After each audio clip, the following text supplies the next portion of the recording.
Leo tumetembelea kituo chetu hapa cha Ubungo ambacho ndio center kuu ya kuendesha grid yetu ya taifa, na tumekuja kuona na kusikia kutoka kwa wenzetu wa TANESCO juu ya nini kilitokea siku ya jana. Kama mnavyofahamu, majira ya saa 12:59 hivi grid ya taifa ilizima na hivyo kupelekea mikoa yetu kukosa umeme. Na baada ya gridi kutoka, timu ya TANESCO ilianza kufanya kazi kubwa kwa ajili ya kuhakikisha kwanza umeme unarejea katika maeneo yote ya nchi yetu hii. Kama mnavyofahamu, tunazalisha umeme kinyerezi kwa gesi, tunazalisha umeme kwa maji kwa maana ya hydro. Pale Julius Nyerere kuna Mtera, kuna Kidato, kuna Kihansi, lakini vile vile tuna megawati kama 50 kwa ajili ya umeme jua, sola. Yote hii inakwenda kwenye gridi ya taifa. Tunataka kufahamu ni nini kilitokea.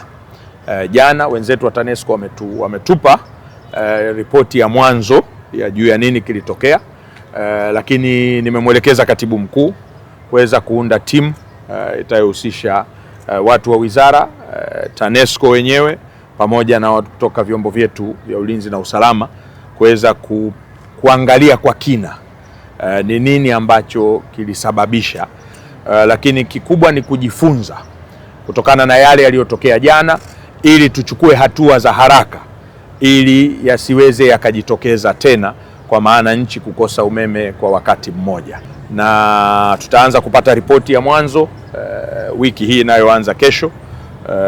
TANESCO tayari watawasilisha taarifa hiyo kesho wizarani ya kwanza, lakini timu ile ikianza kazi itahakikisha inaleta taarifa zaidi. Lakini jingine ambalo tumewataka sasa ni kuhakikisha kwamba network yetu ya grid ya taifa inakuwa ina namna ya kukata pale load inapozidi ubavu mmoja na ikataka kutoka, basi isiondoe mikoa yote kwa wakati mmoja. Ihakikishe kwamba kuna vya kutoa upande mmoja wa nchi, wakati mwingine wanaendelea kupata umeme.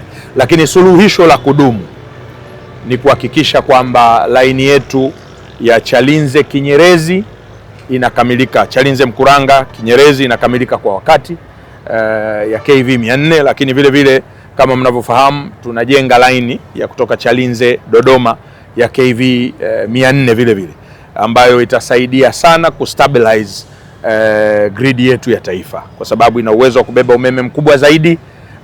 Hata katika peak times bado umeme utakuwa unapita kwenye line zile, ni umeme mkubwa zaidi. Kwa jana kilichokatika ni grid ya taifa, si uzalishaji. Uzalishaji ulikuwa hauna changamoto yoyote, sema baada ya grid kukatika na ili mitambo ile iweze kujilinda, ni mitambo ya kisasa inajizima.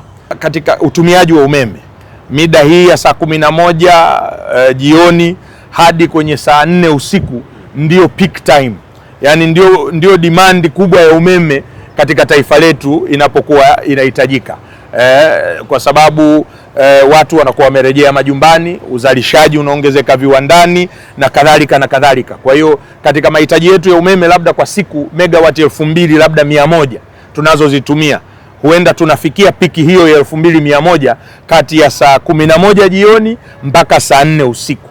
Na utaona tatizo lilikuja kuanza ilikuwa saa 12 hivi na dakika 59, ni pale ambapo ilikuwa ni piki ya matumizi.